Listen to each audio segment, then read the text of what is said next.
어제 주제는 시민의회. 저는 시민의회를 제3의 민주화운동이라고 생각했고, 제2민주화운동이 실패한 것은 우리 시민적 에너지를 하나의 그 제도와 법제와 규범화하지 못한 게 실패이기 때문에 제3의 민주화운동은 시민의회라는 하나의 축을 통해서 그것을 규범화하고 법제화하고 제도화해야 되는 게 우리 과제다라고. 우리 한반도 내 문제겠죠. 근데 그 제3의 민주화운동과 또 하나의 축은 다시 개벽입니다. 이 여기가 150년 전에 개벽을 이룬 센터라고 하면 150년이 지난 우리가 저기 하는 건 다시 개벽적 상황. 근데 그 개벽상의 주기에는 한반도를 둘러싼 국제 질서, 세계사 질서의 변화거든요.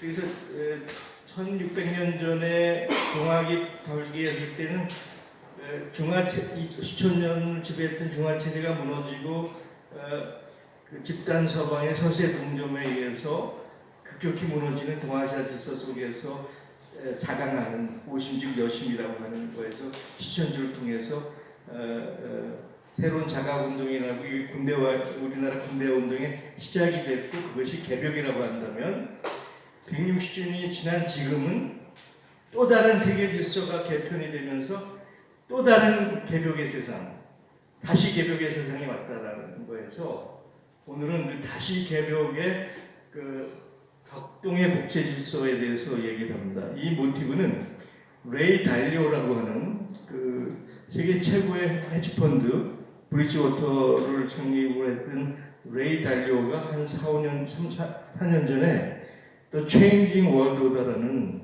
명저를 써요. 우리나라에도 번역되어 있는데, 레이 달리오를 얘기하면 이 친구는 뭐 평민 출신인데 하버드 MBA 출신이죠.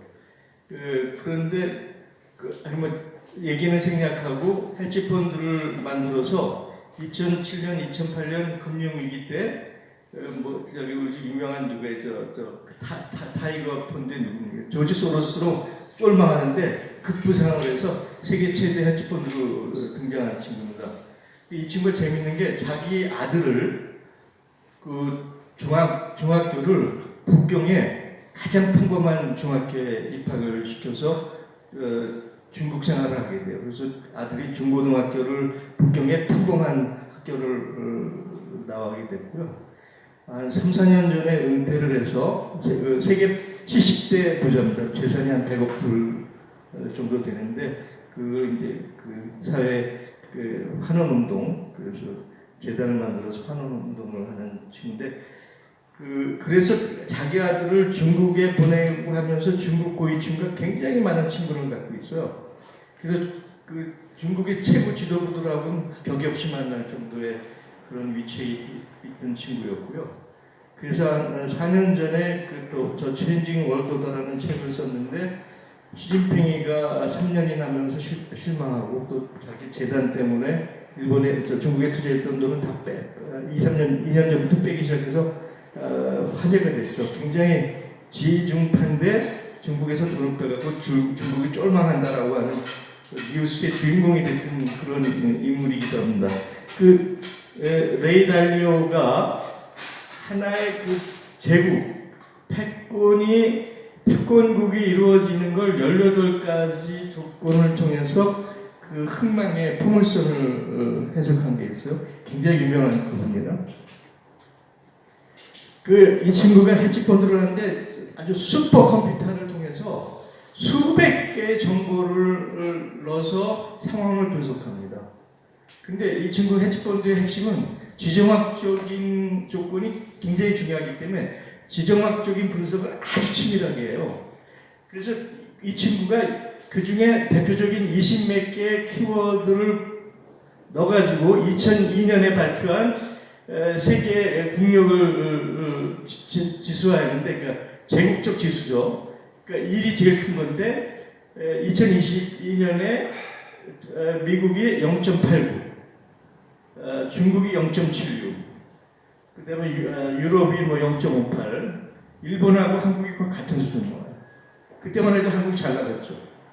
윤석열 등장하기 직전이었기 때문에. 그래서 그 자기가 분석한 그 키워드를 여기 쫙 설명하고 있습니다. 대단히 치밀한 분석을 했죠. 더 재밌는 거는 이 친구가 지난 수백 년간의 주요 국가들을 데이터를 분석을 해서 그 국력을 아까 들은 지수화해서 수백 년의 그래프를 그리는데 이 그래프가 대단히 많은 거를 암시해요. 그러니까 16세기, 17세기까지 세계는 중국과 인도가 절반을 차지합니다. 중국은 한 번도 30% 이하로 떨어진 적이 없어요. 16세기 전까지는. 근데 이제 유럽이 상업주의가 들어오면서 그 당시 상업주의 센터인 네덜란드가 길드화를 도축통화로 해가지고 한 200~300년 동안 세계를 지배하죠. 여기 좀 뭐 우리 금주 선생님도 계시지만 이 네덜란드의 영향을 직접 받은 게 일본이 그 문호를 개방하게 되는 그 당시적인 상업주의 시대에 조총국대 들어가고 그 다음에 이제 산업화가 이루어지면서 영국이 급부상하죠.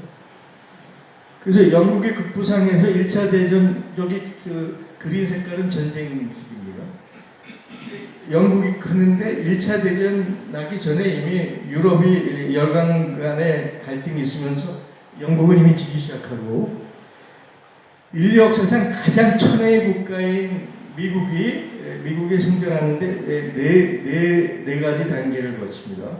첫 번째는 개척기, 두 번째는 서부 개척기, 세 번째는 북으로는 캐나다를 밀어내고 프랑스하고 싸워서 남쪽으로는 멕시코를 밀어내고 알래스카를 합병한 이게 3기입니다. 미국이. 4기는 1, 2차 대전이 지난 그거죠. 근데 이미 3기 때 미국이 영국을 능가했어요. 1차 대전이 지나기 전에. 근데 그 미국의 그 강고함은 역사의 어느 나라가 추정하지 못할 만큼 그 수준이 높아요. 미국은 우리가 쉽게 반미운동하는 게 반미운동을 반대하거든요. 미국은 앞으로 수백 년간 세계 지도국가가 될 수밖에 없습니다. 그 지정학적, 지경학적 조건. 그 태평양과 대서양이 철저한 안보 뱀포잖아요. 멕시코가 미국하고 싸우겠어요? 캐나다가 싸우겠어요? 미국은 주변에 적이 없는 거예요. 그 광대한 자원, 천혜 자원, 그 미국이 인류 역사에 없는 강대국이죠. 근데 여기서 이제 그 주로 제국들은 포물선을 그리면서 피크를 올렸다가 사그러들거든요. 근데 이 중간에 있는 많은 나라들은 우리가 얘기하는 중간국가, 미들파워 국가라고 얘기합니다. 미들파워 국가들은 포물선이 아니고 웨이빙 커브를 그려요. 대충. 여기 그 특성을 볼 수가 있습니다. 그 국제 질서를 설명하는 데는 크게 두 가지가 있습니다. 하나가 이제 그 한스 모겐소가 태도라고 하는 현실주의, 리얼 폴리틱이라고 하는 현실주의 이론이 있는데 우리가 외교에는 국익이 외교의 중심이다. 국익 외에는 외교가 없다고 하는 얘기가 한스 모겐소의 이론이에요. 그래서 세계 질서에는 국가 주권, 국가 이익 이외에는 아무것도 없다. 라고 하는 원칙을 세우고, 근데 그 국가 주권은 절대적인 게 아니고 상황에 의해서 가변적으로 변하고 하면서 6가지 원칙을 한스 모겐스가 고전적으로 얘기를 하고 그것을 조금씩 발전시킨 게 구조적 현실주의인데 구조적 현실주의는 상대방을 잡아먹을 수 있으면 잡아먹되 잡아먹는 것보다 더 좋은 것은 구조적으로 동맹을 만든다. 자기 편으로 자기 구조 속에 말하자면 서브 컨트리라고 그럴까요? 정복시키는 게 좋다라고 하는 그 케네스 월스라는 친구가 얘기하는 거고 공격적 현실주의는 이혜영이나 우리나라에서 많이 소개하는 미어샤이머, 이 친구 군 출신이거든요. 그래서 군사적 개념에서 리어폴리틱, 현실주의를 해석하는 입장이 있고, 제가 최근에 끊임없이 국내에 한 4, 5년 전부터 소개한 거가 이제 실용적 현실주의가 있는데, 하버드의 케네디 스쿨의 간판 교수가 스티븐 발트라는 교수가 있습니다. 우리말로는 스티브 볼트라고 소개되어 있는데, 이 친구는 그 현실주의를 피대해 국제관계학적인 외교적인 입장을 강조하고 다자주의를 수용하는 입장이죠. 그래서 이 리얼폴리틱이 국제관계를 가지고 이것이 이제 강대국이 왜 패권을 지향하느냐는 것을 해명하는 이론인데, 그 반대편에는 평화론이 있죠.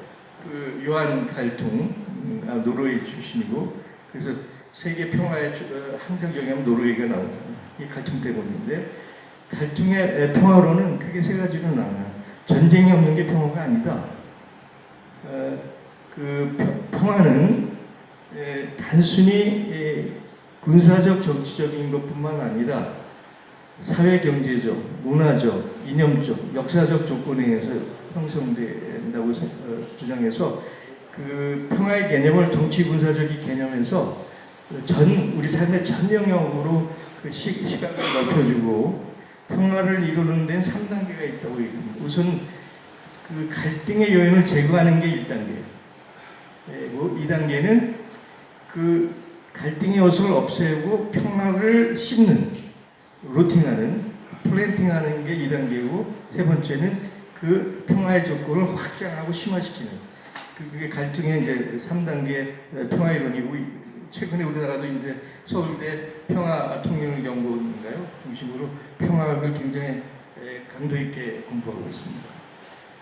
그래서 갈등의 평화 이론을 중심으로 한 게 상호주의죠. 하나는 그 패권주의고 하나는 상호주의인데, 원래 2차 대전이 끝났을 때 미국이 취한 입장은 현실주의보다는 브레튼 우드 체제를 통해서 굉장히 호혜적이고 상호주의적인 입장을 미국이 원래 취해왔었습니다. 그리고 그런 상호주의 입장에 저기하는 것이 WTO고, 레저널 트리트, 우리나라 이제 알셉이라든지 아세안이라든지 이런 게 이제 그 상호주의에 기초하는 거고요. 여기서 그 중요한 논쟁이 서구의 관점에서는 비서구적, 특히 중로를 전제국가 혹은 권위국가라고 논쟁을 하고 있거든요.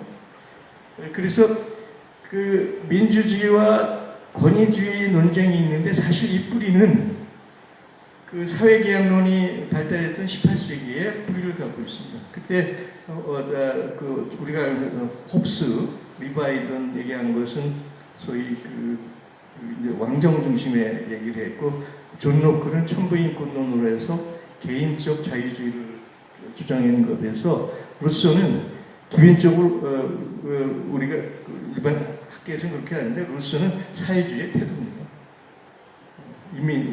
인민사회주의의 태도입니다. 루소가. 그래서 그렇게 단순하게 민주주의와 권위주의로 구별할 수가 없다. 그래서 이 현실주의와 상호주의가 부닥치는 게 국제사회잖아요. 그래서 이제 뭐 1차 대전 때 국제연맹이 생겼고, 2차 대전 때 이제 우리 유엔이 생겼는데, 거기에는 그 국제기구가 생기는 배경은 그 유럽에서 종교전쟁이 16세기인가요? 17세기, 16세기에 그 종교전쟁이 끝나고 소위 웨스트팔렌 협약이 생기잖아요. 모든 국가는 개별적인 주권국가수로 인정을 받아야 된다. 그래서 주권국가론이 그때 그 보댕이나 홉스에 의해서 주권이라는 개념이 정립이 됐죠. 그래서 웨스트팔렌은 개별적 국가의 주권이 국제적의 기초다라고 하는 원칙이 생겨졌고요. 칸트의 특히 이제 유엔이 성립된 때는 칸트의 세계정부론에서 영구평화론이 그 유엔의 기본 정신인데, 우리가 오해를 하고 있어요. 칸트의 세계정부는 단일 정부가 세계를 지배하는 개념이 아닙니다. 칸트는 웨스트팔렌 원칙에 의해서 모든 주권 국가가 상호회적 평등적으로 인정하는 다이나믹한 이퀴발런트, 상호 평등한 다이나믹 속에서 평화를 추구하는 거죠. 그래서 우리가 굉장히 많이 오해를 하는데 칸트의 세계 정부론은 개별적 국가인 주가를 인정하는 상호회 속에서 평등성에서 그 다이나믹한 이퀴발런트한 다이나믹스를 추구하는 거지 획일적인 단일 정부를 요구한 건 아닙니다. 그다음에 이제 올해로 70년이 된 동맹 원칙, 그다음에 유엔 원장이 소위 그 국제기구를 요하게 합니다. 근데 여기서 항상 예외는 미국이에요. 미국은 자기는 예외주의라는 모든 국제 합의상에서 미국은 예외다. 그 선민선 매니페스토 데스티니, 선라이트 시티 언더 힐. 하나님이 우리는 만든 나라야. 그러니까 우리는 하나님의 벌 받지 세상 법을 적용받지 않아. 그리고 이제 고립주의. 이것이 이제 미국이 국제 질서를 흔드는 배경이죠.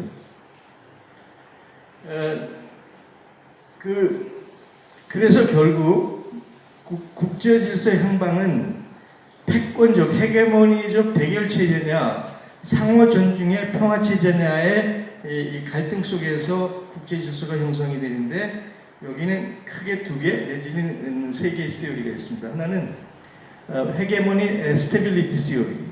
해서 하나의 패권 국가가 질서를 유지하는 것이 현실적이다.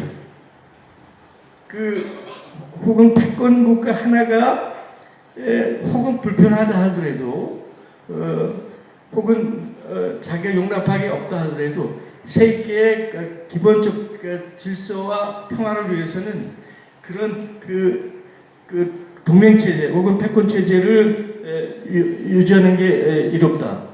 여기 보면 여기 핑크색 기둥이 전쟁을 얘기하거든요. 미국이 패권 국가로 등장한다면 주요 전쟁이 없다라는 게 미국의 주장입니다. 근데 이건 사실은 아닙니다. 수많은 전쟁들이 있었어요. 2차 대전 이후에 미국이 일으킨 전쟁이 16번 있었고 3천만 명이 희생됐습니다. 근데 여기 표시는 안 되겠죠. 근데 어쨌든 그 잔잔한 전쟁이 있다 하더라도 미국의 헤게모니 체제에서는 세계대전은 없었지 않느냐. 지역적 분쟁은 있었지만. 그래서 세계 평화 체제를 위해서는 헤게모니 스테빌리티가 중요하다. 라는 입장이 하나 있고요. 그 입장을 동면의 양면으로 주장하는 게 스테빌리티 트랜스퍼 시어리입니다. 이건 뭐냐면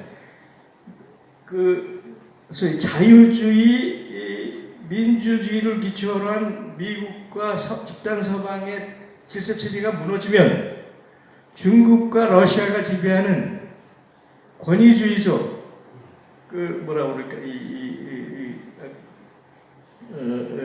전체주의적 세계가 지배한다. 그러니까 미국 질서나 집단 서방 질서가 불편해도 중국과 러시아가 지배하는 그 전체주의적 권위주의 체제보다는 좋지 않느냐.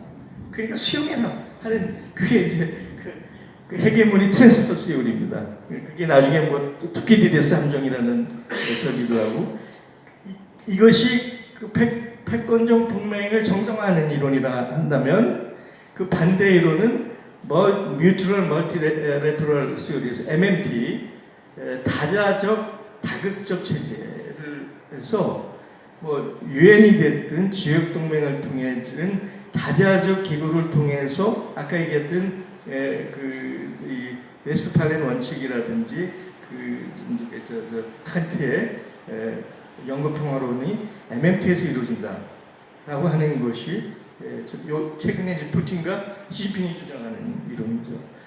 그 과정에 이제 수많은 얘기들이 있습니다. 현재 미국과 중국은 이미 전쟁 상황입니다.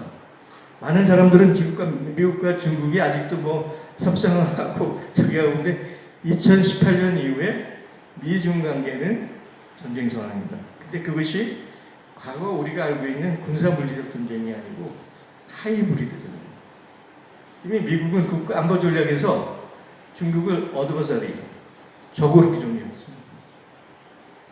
그러니까 이제 하이브리드 전쟁에 대해서 얘기할 텐데 그것에 대해서 무슨 하버드 누가 투키티드에서 함정이라는 얘기도 있고 혹은 또 1차 대전이 일어나기 전에 영국 수상이 무기력해서 1차 대전이 일어났다고는 킨들러 무기력 이론도 있고 그런데 제 입장은 저는 반미는 안 하지만 미 합중국이 세계 지도적 보통국가로 바뀌는 것이 가장 이상적입니다.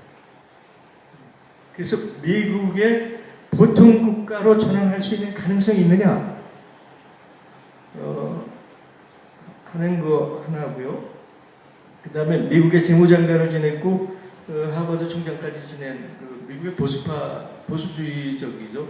재무장 갑자기 이름 생각이 안 나는데 그 양반은 끊임없이 미중에 경쟁적 파트너십 얘기를 합니다. 경쟁하지만 파트너로 공존할 수 있다. 그걸 코퍼레이션과 컴피티션을 결합해서 굿피티션이라는 표현을 써요. 지금 갑자기 그 양반 이름에서 미중은 전쟁을 안 하고 경쟁하면서 파트너로 공존할 수 있다는 이론도 여전히 있습니다. 제가 이걸 작성할 때는 좀 우크라이나 전쟁이 일어나기 전인데 그때는 메르켈이나 마크론이 소위 스트라테직 아우토노미에서 유럽 연합의 전략적 독자성을 얘기를 해왔었죠. 그 유럽이 전략적 독자성을 갖기 위해서는 반드시 두 가지를 해야 됩니다. 유럽의 독자군, 유럽의 방위를 독자적으로 유럽 독자군. 그 다음에 금융의 결정권을 갖기 위해서 유럽 채권이 자유롭게 발행돼야 돼요. 이 두 가지가 이루어지면 유럽이 전략적 독자성을 확보하는데 결국 못됐고 우크라이나 전쟁이 이루어지면서 유럽은 완전히 미국에 종속되는 상황으로 빠졌죠.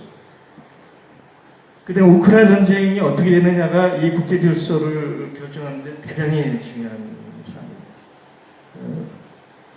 그다음에 이제 구테우스가 코로나 발생하기 직전에 유엔 75주년을 맞이해서 유엔을 대대적으로 개혁하고 안보리의 비토권을 없애고 제3세계를 중심으로 유엔 사무국 중심으로 유엔을 강화시키려고 노력을 했는데 두 가지 때문에 실패합니다. 하나는 코로나 때문에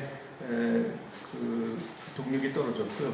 또 하나는 미국이 구테우스를 엄청나게 협박을 해서 그 계획을 포기합니다. 조금 더 그걸 저기하면 그래서 이제 국제 질서를 패권적 단급 체제로 가느냐 상호 체제로 가느냐 하는데 또 하나는 아시아는 역사주의 조공 체제라는 게 있는데 이건 빼고요. 그래서 그 국제 질서를 유지하기엔 하위 단위로서는 동맹 체제 내지는 지역의 협력 체제들이 다양하게 강화되어 옵니다. 그래서 미국의 입장에서 가장 중요한 것이 나토죠. 자기 패권 질서를 유지하기 위한 동맹 체제가 또 현재는 나토보다 더 중요한 게 미일 기본 조약입니다. 거기 이제 한국이 종속적 관계, 한미일 동맹이라도 한국은 미일 기본 동맹의 종속적 기계고요. 그래서 최근에 이제 중국을 대응하기 위해서는 미국이 격자형 동맹 체제들을 형성합니다. 그게 아우쿠스도 있고, 이펙트도 있고, G7 플러스도 있고, D10도 있고, 여러 가지가 있죠. 그래서 가치 동맹을 얘기하면서 민주주의 정상회의를 만들었고, 우리나라에서도 그랬는데, 민주주의 정상회의는 완전 실패하죠. 그래서 현재로서는 별 의미가 없고요.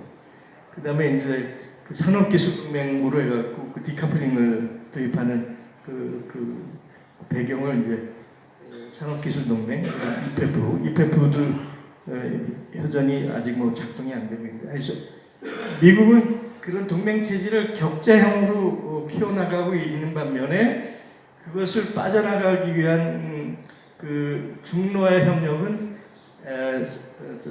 상하이 협력기구. 상하이 협력기구는 정치 군사적 협력 체제인데 이 친구들은 동맹이라는 표현을 쓰잖아요. 주로 정치 군사적을 중심으로 한 다자적 협력 체제라고 얘기를 하고요. 브릭스는 정확히 경제를 중심으로 하는 경제 상호 발전 시스템이고요. 그 브릭스의 핵심이 뭐냐면 뉴 디벨롭먼트 뱅크, 신개발은행이라고 해가지고 상해 형성되어 있는데 그것이 집단 서방의 경제 금융의 중심인 IMF에 대응하는. 그래서 여기서 조만간에 브릭스 통화가 나옵니다. 그다음에 이제 러시아가 주도하는 EAU, 이스트 아시아 유라시아 유니언, 중앙아시아를 중심으로 한 유라시아 연맹, 그다음에 생테스베르그 경제협력 포럼. 우리가 그 다보스 경제 포럼을 많이 알고 있지만 생테스베르그 포럼은 잘 모르잖아요. 근데 최근에 그 역전이래요. 다보스는 거의 이제 그 기능을 잃고 생테스베르크가 제3세기를 중심으로 해서 엄청난 모멘텀을 형성하고 있습니다. 똑같은 얘기죠. 이 얘기는 이제 생략하고요. 그래서 이걸 요약하면 세계 체제라는 얘기도 있고 아나라파가 얘기하는 지경학적 역사적 관점이 있는데 그 패권 체제나 단극 체제가 강화되면 그 체제 구도가 각 지역이나 그 상황의 국면을 지배하고 그 국면이 그 액트를 제약합니다. 그러니까 아무리 위대한 리더십이 있다고 해도 국제 질서가 아주 확고할 때는 그 행위자가 국면을 넘지 못하고 그 국면이 체제를 넘어서지 못합니다. 근데 이제 그 국면, 끝없는 사건들이 벌어지면서 그 체제를 끊임없이 데미지를 주고 흔들긴 하죠. 근데 국제학계 이론에서 이 반사 이론이 있잖아요. 일부는 그냥 되돌이로 돌아오는 게 있고 대목임이 하나의 국면을 돌파하는 그 국면을 돌파하는 사건, 그 국면은 크리티컬 모멘텀이라고 얘기를 해요. 그래서 그 체제의 일부분의 변형을 가져오는. 근데 지난 70여 년간은 정확하게 구도가 국면을 지배하고 국면이 행위를 제약해 왔습니다. 그러니까 한반도에서 뭐 박정희가 나오든 TJ가 나오든 노무현이 나오든 그 한반도에 기본적으로 정해진 미패권 구도를 넘어설 수가 없었던 거죠. 그런데 몇 년 전부터 이 미국의 단극 체제가 편해가기 시작해요. 다자적 질서로 들어가기 시작해요. 그래서 이런 그 다자적 질서로 들어가면 체제와 구도와 행위가 서로 맞물려서 영향을 받죠. 이게 복잡해져. 시스템 다이나믹스입니다. 지금 우리가 그 초입 단계에 들어가고 있는 거고 거기에서 결국 미패권과 중국, 러시아라는 대국과 미들파워, 중간 국가들이 서로 상호 관계를 맞으면서 서로 영향을 미치는데 이 복잡한 상황에서 가장 중요한 것은 행위자 중심이거든요. 그 시스템 다이나믹스에 나옵니다. 이때는 행위자의 주도적 행위가 훨씬 중요하다. 구도나 국면보다. 그게 우리한테 주는 굉장히 중요한 메시지입니다. 러시아, 우크라이나 때문에 이제 러시아도 지금 굉장히 중요한 이제 세계 주요 플레이어가 됐지만 여전히 아까 그 도표에서도 봤지만 중요한 건 미국과 중국의 움직임이거든요. 미국은 세계의 기둥 플러스 이제 하나의 전술이 굉장히 중요한데 세계의 기둥은 모두 다 워싱턴이라는 이름을 가지고 있어요. 워싱턴 룰, 워싱턴 컨센서스, 워싱턴 프레임. 워싱턴 룰이라는 건 정치 군사적인 겁니다. 미국은 세계 질서의 룰 세트예요. 미국이 룰을 만들고 따라와라. 룰 세트, 그 자기가 만든 룰을 관철시키기 위해서 세계 국방비의 50%를 쓰고 세계 요소요소에 800군데 군사기지를 운영하고 있죠. 내 말 안 들어? 군사적으로 공격하는 거죠. 전쟁 국가라고 미국을 얘기하잖아요. 이게 워싱턴 룰입니다. 그런데 베트남 이후에 미국의 군사작전에서 성공한 게 뭐예요? 대부분이 실패하죠. 두 번째는 산업 경제적 측면에서는 미국이 세 단계를 갖춥니다. 1970년대까지 저희 브레튼 우드 체제는 세계 모두가 혜택을 받았죠. 미국이란 막강한 국력이 유럽도 제거했고 우리한테도 기회를 줘서 동아시아의 영웅을 만들기도 하고 그리고 뭐 제3세계는 어떨지 모르지만 그런데 미국이 70년대부터 위기를 맞이하고 그 위기의 표현이 달러의 태완 체제를 포기하는 과정으로 해서 많은 사람들이 오해를 하는데 중동의 오일 때문에 태완을 포기한 게 아니에요. 미국의 자체 문제 때문에 태완을 포기하고 태완을 포기하면서 소위 달러를 중심으로 한 국제 원자재들이 동요하면서 스태그 인플레이션이 발생하거든요. 스태그 인플레이션을 하기로 위해서 미국이 생각한 게 소위 워싱턴 컨센서스. 이때 G7을 등장시키죠. 그래서 워싱턴 컨센서스에 의해서 소위 신자유주의에 의한 세계 지배. 근데 그 신자유주의는 크게 세 가지가 있습니다. 시장 만능, 그리고 개별 국가의 권력을 무력화해서 소위 자본에 의한 민영화.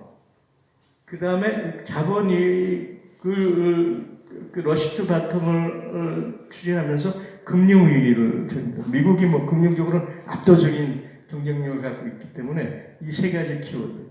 그래서 시장 맞는 개별 국가의 주권을 무력화하는 민영화, 그 다음에 금융위기. 이것이 신자유주의적인데 그 후유증이 2008년 금융위기에서 폭발한 거죠.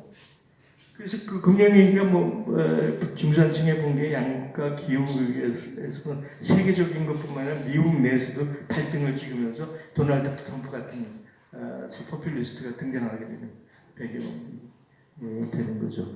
근데 그 워싱턴 컨센서스가 2008년에서 포기가 되면서 한동안은 자기 방향을 갖고 있지 못하다가 미국의 자국주의로 표현이 된 거예요. 그거는 트럼프가 이제 관세 전쟁으로 시작이 됐지만 바이든은 그걸 더 강화했고 다시 이제 트럼프가 등장하면서 디카플링, 디스킹, 리쇼어, 프렌드 리쇼어 이게 다 기존에 자기네들이 워싱턴 컨센서스에서 세계화하고 WTO를 밀었던 자유 개방 통상 체제를 포기하고 자국 이기주의로 넘어가는 그런 시기에 들어와 있습니다. 근데 가장 중요한 거가 소위 워싱턴 프레임이에요. 앞에 두 개는 미국이 실패했습니다. 실패하고 위기에 겪고 있는데 1980년대 이후에 미국이 반성을 하면서 세계 지배를 하기 위해서 가장 중요한 것은 소프트 파워다. 하워드 대학의 나이 교수라고 있어요. 그 소프트 파워로 유명한 사람인데 이 나이 교수가 등장하는 건 밑에 CIA가 있어요. 그래서 소프트 파워를 통해서 문화, 이념, 미디어, 학계, NGO들을 장악을 해서 이데올로거적으로 세계를 지배하는 것이 대단히 중요하다. 그래서 미국은 1980년대 이후에 소프트 파워 중심의 세계에 굉장히 주력을 합니다. 그래서 NED라고 혹시 아시죠? National Empowerment of Democracy, 국립민주재단이라고 번역이 되는데 이 NED가 중심이 돼서 전 세계에 칼날명을 입힙니다. 중동에서 중부 유럽에서 동유럽에서 홍콩에서 수만 군데에서 칼라 혁명을 일으키는데 그 칼라 혁명 이데올로기 배경은 서구의 민주주의가 대답이다. 개인적 자유주의가 대답이다. 사적 소유권이 대답이다라고 하는 세계의 그 이념적 기동을 가지고 접근하고 있고요. 여기서 가장 강조하는 게 그 미디어입니다. 국제 미디어 매체의 90%가 거대 자본 내지는 미필권에서 장악되고 있습니다. 워싱턴 포스트, 뭐 뉴욕 타임스, BBC, CNN 다 믿을 게 없어요. 전부 거짓말이에요. 외건 밴드들이에요. 그래서 뭐 키워드가 민주주의, 인권, 국제법, 투명성과 책임 이런 키워드를 내세우는데 미 헤게모니, 미국에 의한 국제 질서를 유지하기 위한 포장술의 일환이라고 생각하시면 되죠. 이거는 미어 샤이머가 자기 책에 그대로 고백을 해요. 아까 얘기했던 그 군사적 현실주의 얘기예요. 이 세 가지의 그 패권적 기둥에 최근에 이제 하이브리드 전쟁을 미국과 중국과 하이브리드 전쟁을 하기 위해서 전통적인 군사적 물리적 전쟁이 아닌 정치적, 기술적, 산업통상적, 이념적 전쟁을 치르고 있는 거죠. 그래서 중국의 약점을 미국이 체제의 경직성, 무슨 인구나 이런 그 양적 투입 요소에 쏟인 부동산 문제, 뭐 지역 부채, 소수민족의 갈등, 인권, 부패 등을 하면서 이걸 섞어가지고 끊임없이 중국과 러시아와 미국의 어드버서리라고 하는 국가들을 이념적으로 하이브리드 전쟁 방식으로 공세하고 있는 거죠. 이것에 대해서 이건 이제 미국이 했던 제노사이드, 대량 인종 학살의 기록들인데 이건 뭐 나중에 혹시 고민하시고 보십시오. 예를 들어서 여기 하나 보면 우리 가츠라 테프트 조약이 2005년에 소위 미약을 해서 저희 조선을 일본에 넘겼잖아요. 그 이전에 필리핀 전쟁에서 미국이 100만 명 이상의 필리핀 양민들을 학살해요. 이거 모르죠?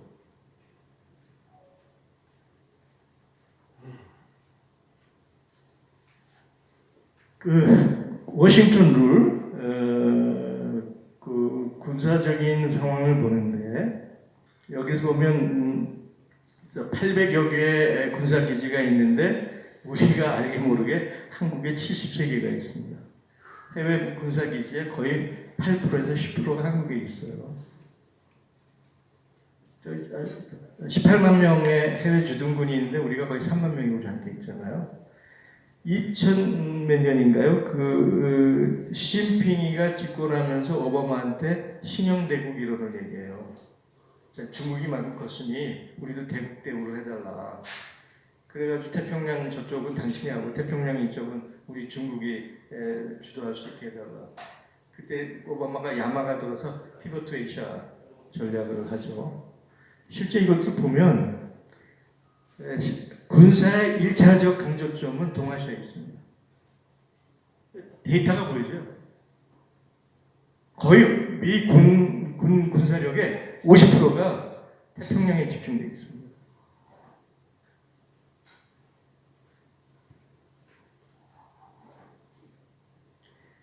그 신자유주의, 시장만능주의가 도입된 다음에 여러 가지 지표가 있는데 하나의 대표적 지표로서 부자 1%가 그 나라의 부의 몇 프로를 차지하느냐.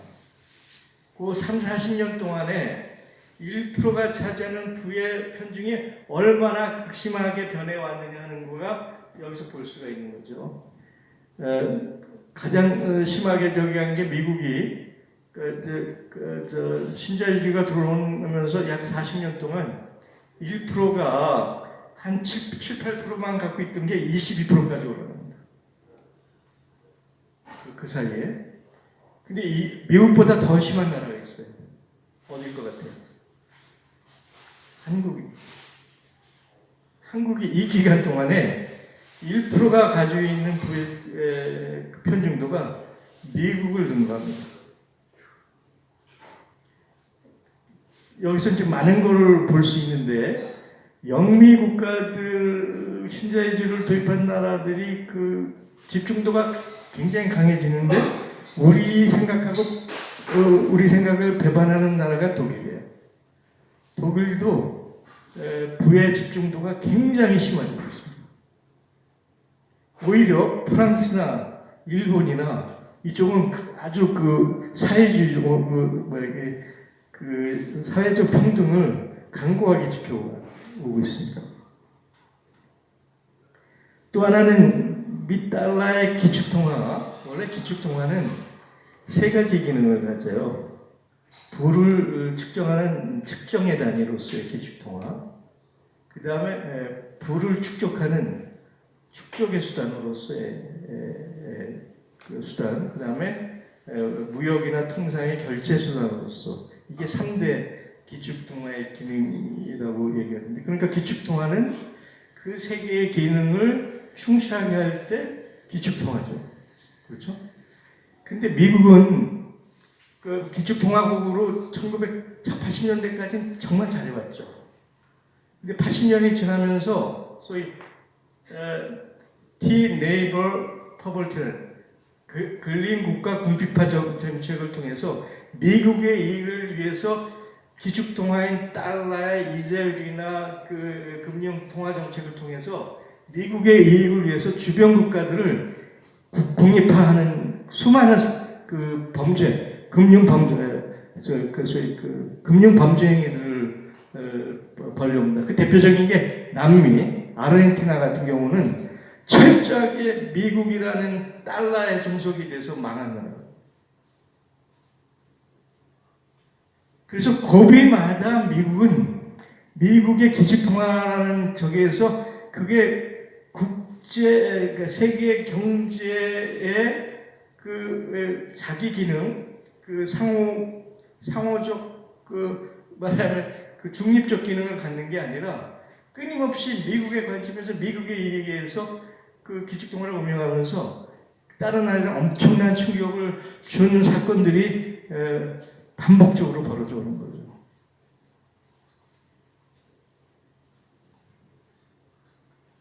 이것에 대해서 중국이 시간이 40분까지 하겠습니다. 중국은 몇 가지 시진핑이 등장했을 때 제가 원철문이라고 100년의 계약이라는 책을 쓴 양반인데 중국말은 뭐라고 그러죠? 진박사 같은데 그분이 한국에 와서 내가 세미나를 주려면서 얘기했는데 문을 닫고 얘기하는데 이미 중국의 지도부 시진핑이 들어오면서 미 패권이 중국을 절대로 가만두지 않는다. 그래서 이미 그 시진핑 체제가 들어오면서 미 패권이 중국에 엄청난 공격을 가할 것을 대비하기 시작해요. 철저하게 중국을 대비하기 시작해요. 그 첫 번째는 중국 공산당의 지도력이고 사회시장 경제 확립인데 제가 볼 때는 중국은 2049년까지 중국 공산당의 지도력이 흔들릴 수가 없습니다. 그건 중국 인민의 역사적 약속이에요. 특히 그 19세기 이후부터 100여 년간 중국이 얼마나 수모를 당했습니까? 서구 열강에 대해서. 그 민족적 치욕을 결코 잊을 수 없는 게 중국 중화민족이죠. 그래서 주나라부터 공자시대부터 왔던 역사적 약속이 있어요. 옹피에서 소강사회로, 소강에서 대동사회로. 나는 중국 현대화의 변할 수 없는 하나의 원칙에 14억 인구가 흔들림 없이 동의하는 거예요. 그러니까 2049년에 중국이 대동사회, 그걸 현대적 공동 부의 사회라고 표현하는데 그 대동사회거든요. 그것을 실현할 때까지는 중국의 리더십이 흔들려지지 않아요. 두 번째는 2017년에 시진핑이 상해에서 하면서 전과정 인민참여민주주의를 주장합니다. 우리한테 잘 안 알려져 있는데 중국의 그 결정 과정이 6단계로 이루어지거든요. 향천서부터 시작해서 뭐 부단위에서 성단위에서 뭐 중앙단위까지 6단계인데 모든 단계의 결정에는 반드시 인민들이 참여하고 인민들의 목소리를 경청해라. 그러면서 그때 이제 얘기 좀 웃기지만 그 미국 중국의 양회가 있잖아요. 전국 인민자대회가 있고 정치협상기구가 있는데 정협이라는 게 다른 나라에 없는 게 정협인데 그 정협이 중국사의 현안과 아젠다를 리드해요. 이 정협이 무지하게 중요해집니다. 그 지난번 정협 수석이 왕양이었고 왕양이 인기가 리커창을 넘어섰었어요. 그래서 왕양이 사실은 이번에 그 국무총리가 될 거라고 봤는데 그 시진핑이가 이제 왕양을 안 하고 리칭을 저기 했는데 지금 정협의 수상이 누구냐면 왕후닝이라고. 왕후닝이라고 잘 모르시죠? 어쩌면 등소평보다 더 위대한 인물이에요.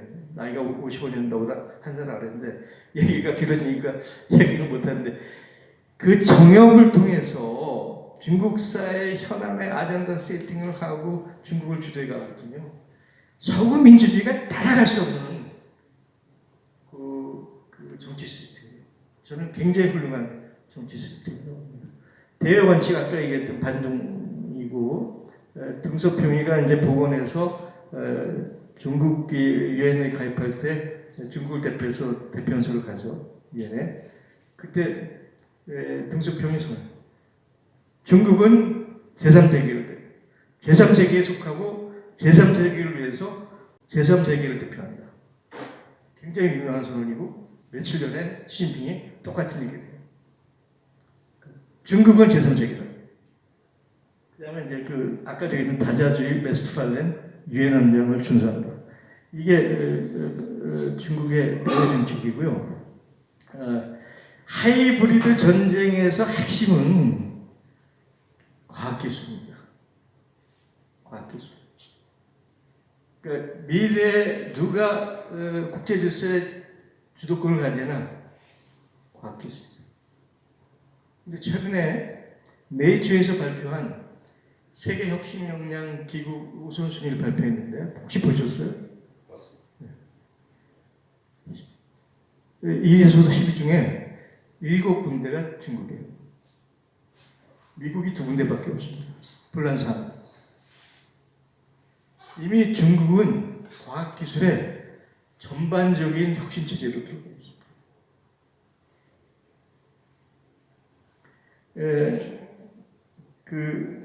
그 다음에 이제 그 듀얼 서큘레이션 산업경제 통상 정치는 듀얼 서큘레이션이라고 그러는데 내수, 그러니까 국내 경제를 활성화시키고 내수를 활성화하고 국내 경제를 키운다.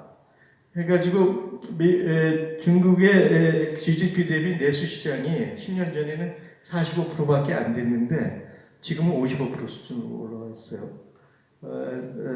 미국이나 서구 유럽은 75%니까 중국이 한 20% 떨어져 있죠, 내수 시장이. 그러니까 이것을 끊임없이 키워나간다. 내부에 저항이 있고 뭐 약간 이제 뭐 혼돈도 있고 좀 어려움은 있는데 중국 지도부의 계획은 2035년도에 중국의 웰페어 사회 안전망 수준을 OECD 평균까지 끌어올린다. 그 얘기는 중국이 2035년도에 소강 사회를 완결합니다. 중국 지도부의 일정표입니다. 그러면 OECD 평균의 사회 안전망을 갖춘다면 내수 시장이 70%선에 접근합니다.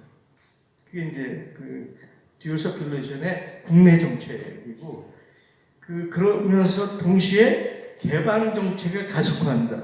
고차원적 개방 정책을 지속한다고 하는 게 소위 벨트 앤 로드 이니셔티브 1대1로 그 다음에 아시아 인프라 개발은행 그 다음 알셉 쪽이 하죠. 그 다음에 CPTP는 계속 지금 가입을 추진하고 있고 브릭스 플러스가 지금 무섭죠.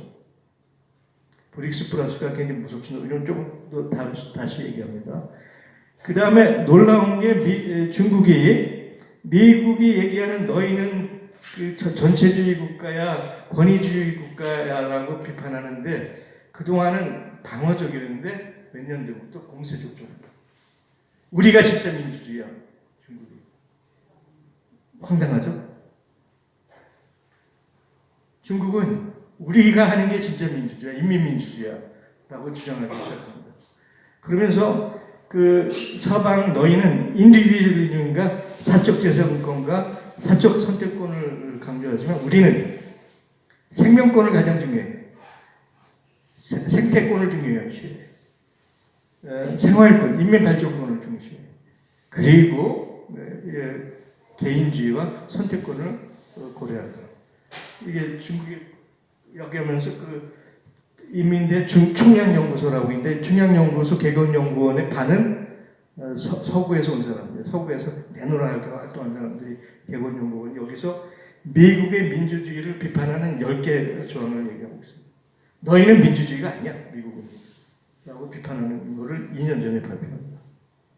그래서 중국은 오히려 제3세계를 향해서 미국이 아니고 우리가 진짜 인민민주주의를 하는 나라야. 라고 과감하게 선언하게 했어요. 그리고 이제 글로벌 글로벌 이니셔티브라고 얘기했는데 그 10년 전 글로벌 이니셔티브를 함과 동시에 1년 전부터 미국이 디카플링, 디리스킹 얘기를 나왔을 때 중국의 공표는 안 왔지만 중국의 전략은 무시 전략이야. 미국과 집단 서방? 그래, 니네는 뭐를 해봐라. 나는 내가 길 간다. 디스엔게이지먼트. 미국과 서방을 무시하는 디스엔게이지먼트 전략. 그리고 그 저기에서 중국의 주도로 하는 글로벌 구상이 그게 10년 전에 시작한 디벨로프먼트. 그게 이제 1대1로가 중심이 된. 그리고 이제 몇 년 전엔 시큐리티, 안보 구상. 그 안보 구상의 성과가 뭐냐면 사우디하고 이란을 화해시키는 중재자 역할을 중국이 한 게 시큐리티 구상의 1차적 성과입니다. 그리고 중국이 분쟁이 있는 지역마다 미국이 역할을 못하고 유럽이 역할을 못하고 유엔이 역할을 못할 때는 중국이 항상 등장하죠. 그래서 우크라이나에서 10가지 페퍼웍이라는 걸 발표하기도 하고 이스라엘 중동에 대해서도 중국 나름대로 자기 입장을 발표하고 하죠. 그래서 시큐리티가 있는데 1년 전부터 발표하는 게 세계 문명구상 이라는 걸 발표합니다. 그래서 모든 인류는 자기 역사 문화적 배경이 있고 그 역사 문화적 배경을 소중히 여겨야 돼요. 국가 주권뿐만 아니라 문화 역사적 배경도 존중돼야 된다. 라는 게 그 civilization, 문명구상. 그래서 그걸 한마디로 Human Community in Shared Future, 공유된 미래의 지구촌 구상이라고 발표하고 있죠. 그 세계 경제의 컨트리뷰션, 그 기여도가 이미 발표됐지만 브릭스 5 국가만 가지고 2020년에 역전이 되기 시작해요. G7을 능가해서 브릭스가 능가하게 되고 그 차이는 급격히 벌어지게 됩니다. 근데 여기 지금 브릭스 5뿐만 아니라 브릭스 10이 됐잖아요. 그냥 40여 개국이 가입하죠. 그럼 이 격차는 이 정도가 아니고 어디 갔어요? 이 정도가 아니고 이렇게 벌어질 겁니다. 이렇게 벌어질 거예요. 이렇게.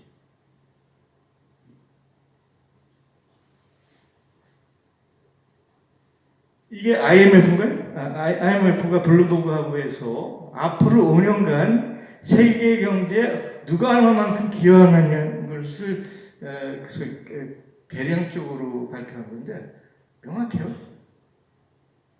중국은 25%예요. 세계 경제. 인도가 그래요. 미국은 11%밖에 안 돼요. 우리가 집단 상황 유럽 애들이 대단한 것 같죠? 유럽은 완전히 쪽으로. 그 맥킨지라는 세계 최대 그 컨설팅 제가 2년 전에 1년 전에 2년 전에 발표했는데 2050년이 되면 아세안의 경제 규모가 유럽 연합을 능가합니다. 보세요. 아세안 국가들이 인도네시아가 독일을 능가하잖아요. 여기 유럽이 어디 있어? 맨 밑에 있잖아요. 베트남 밑에 있어요. 대한민국은 없어요.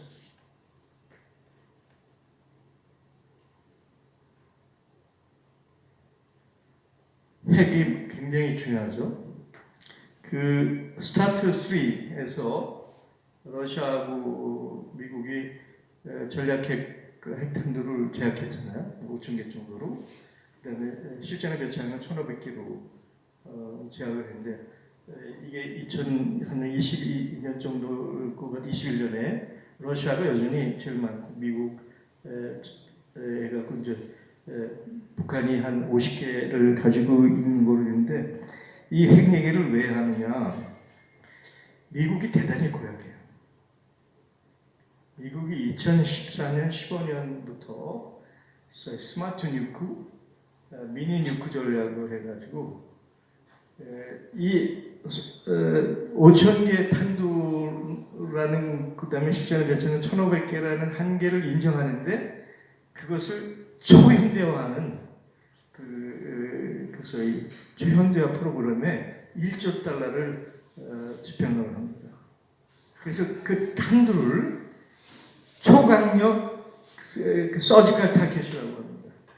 자기 전략적 목표를 하는 그래서 요즘 미니웨트 3 해갖고 뭐 핵 실험한다고 가끔 나오는 그게 그런 거거든요. 근데 거기서 끝나질 않아요.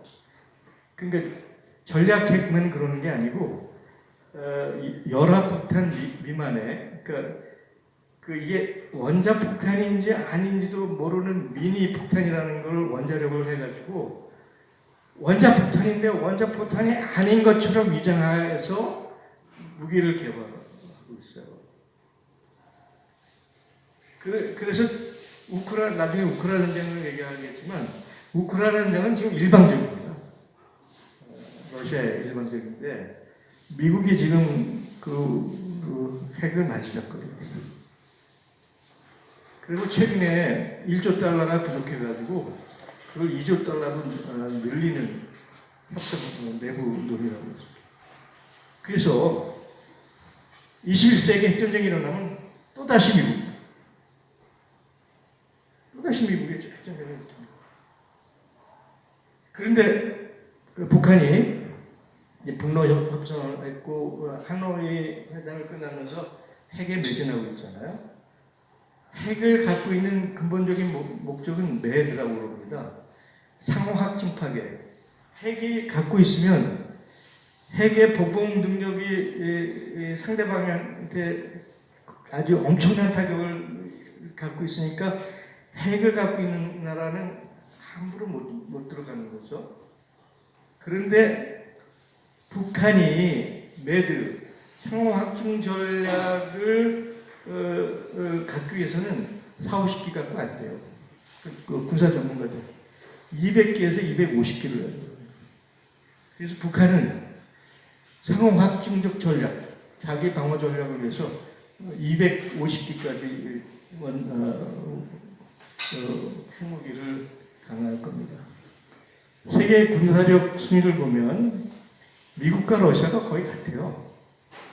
실제 미사일 기술은 러시아가 앞서 있죠.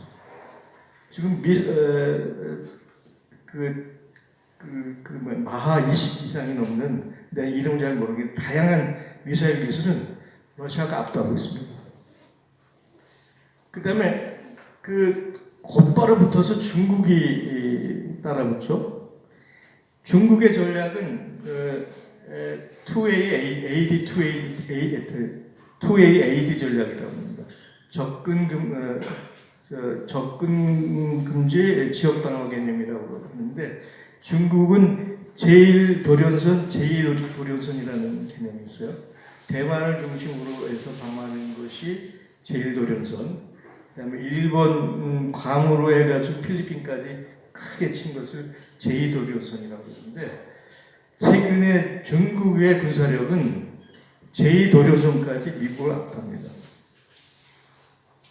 중국은 제2도리우선을 넘을 생각은 현재까지 없습니다. 그래서 중국의 미사일은 대충 사거리 5천 그 동풍이라고 하는 게 사거리 5천인데 최근에 미국의 움직임에 따라서 중국이 굉장히 고민을 해요. 그래서 핵무기를 지금 350기를 800기 내지 1000기로 늘리는 것까지 고민하고 소위 사거리 14,000, 15,000의 대륙간 탄도탄을 개발하는 것도 고민하고 있는 상황입니다. 그다음에 그 차세대 전투기를 제6세대 전투기라고 하는데 제6세대 전투기 개발에서는 중국이 미국을 추월하고 있습니다. 미국이 F-35 전투기가 실패됐어요. 그래서 그 제해권이나 제공권이나 제2도령선 안에서는 중국이 압도하고 있습니다. 나머지는 뭐 한국이 6위에 어마무시한 군사력. 근데 전자권도 없어. 이게 말이 안 되는 얘기예요, 이게.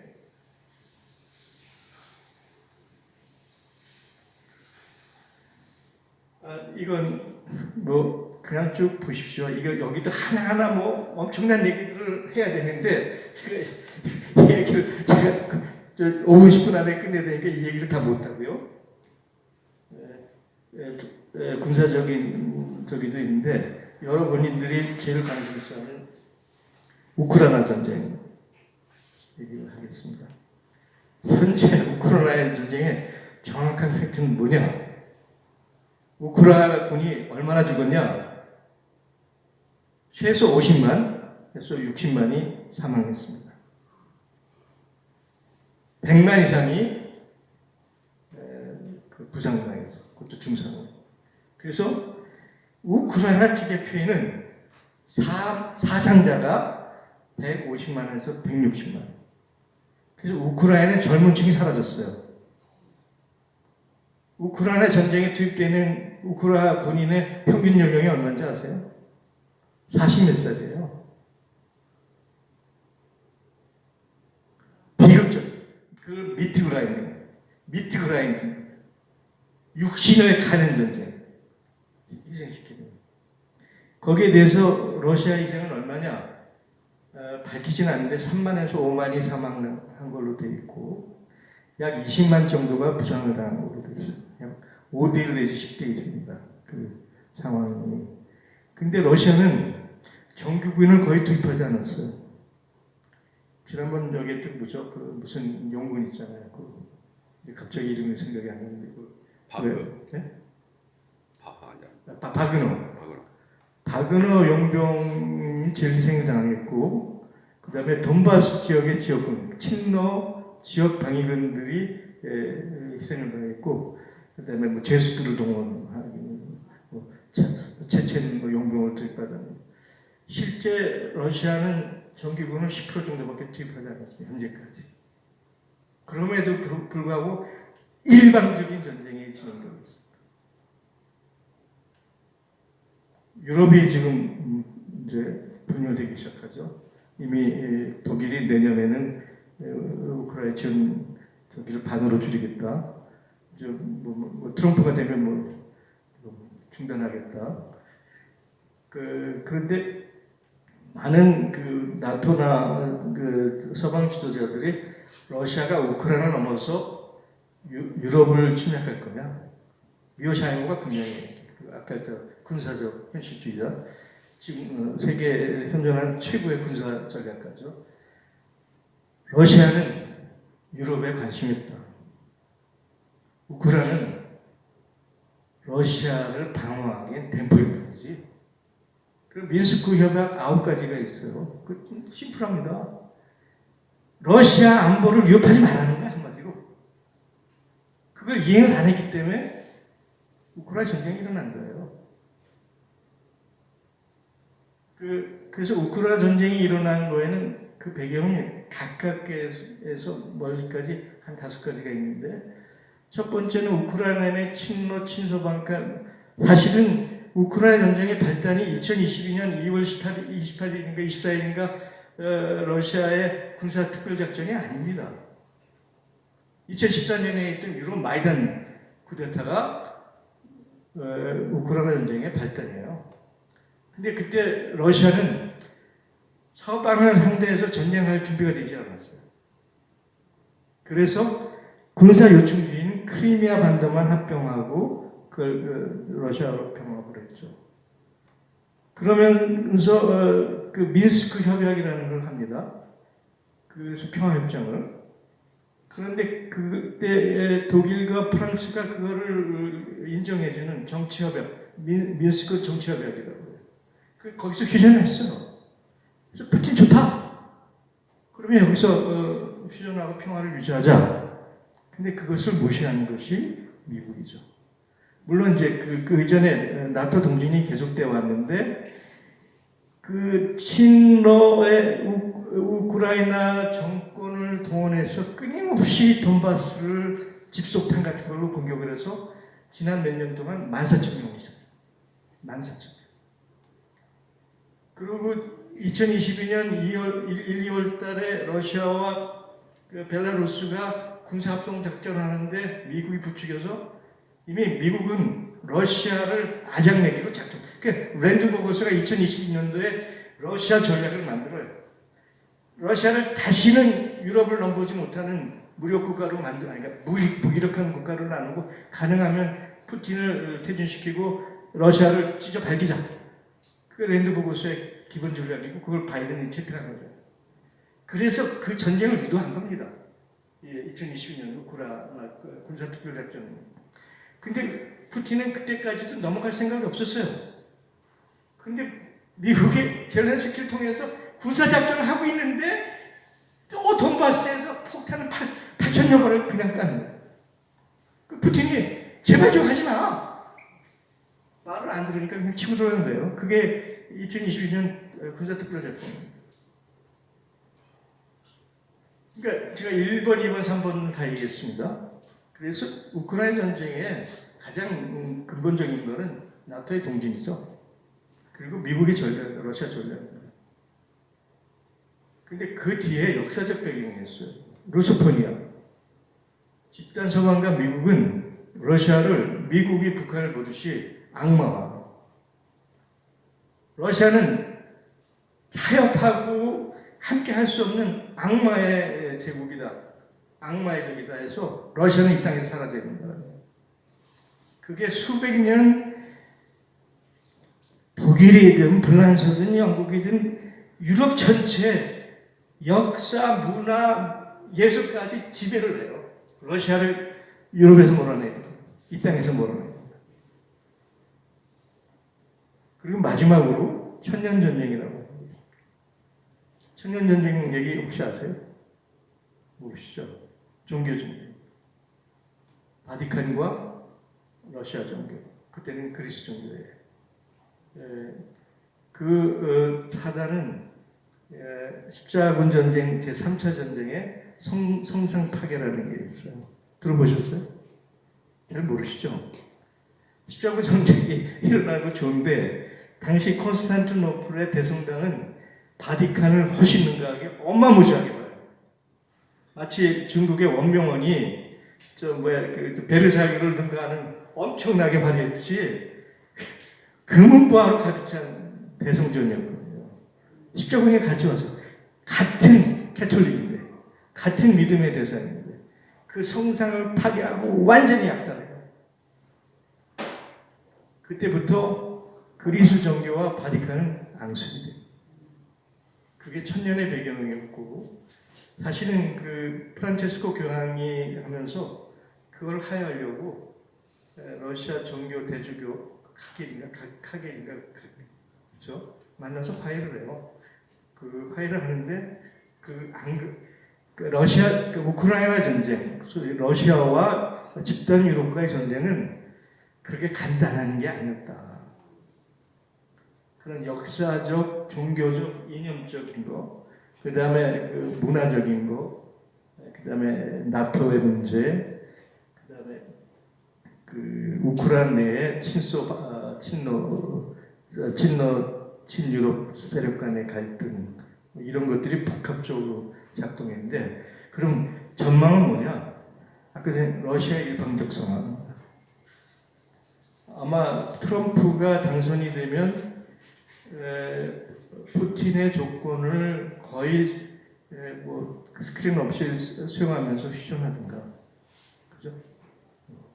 만약에 휴전이 안 되면 대책이 없는 끊임없는 지구전으로 들어가죠. 내가 불안정한 휴전이라고 그랬는데 불안정한 휴전은 없습니다. 푸틴이 선언했어요. 그런 휴전은 안 한다. 영구적 평화를 가져오는 휴전을 한다. 그렇지 않고는 휴전은 없다. 라고 이미 푸틴은 선언해서 불안정한 휴전이 없으면 다음 등록은 아까 얘기했지만 미국이 핵을 써서 아마겟돈 전쟁이죠. 인류 멸망의 시대로 최악의 경우 그 사이에 혹시나 뭐 푸틴이 그 돌연사라든가 퇴진할 수 있는 저게는 서방한테 한숨을 돌리는 거겠죠. 아니면 집단 서방의 몰락의 시대가 올 겁니다. 이게 현재 우크라이나 전쟁이 갖고 있는 전망이자 성격. 이상입니다. 질문 한 분만 10분에 출발할 때, 50분에 출발할 텐데요. 혹시 뭐 궁금한 거 있으면 질문해 주십시오. 자, 그러면은 자, 짐 싸가지고 어디 나가.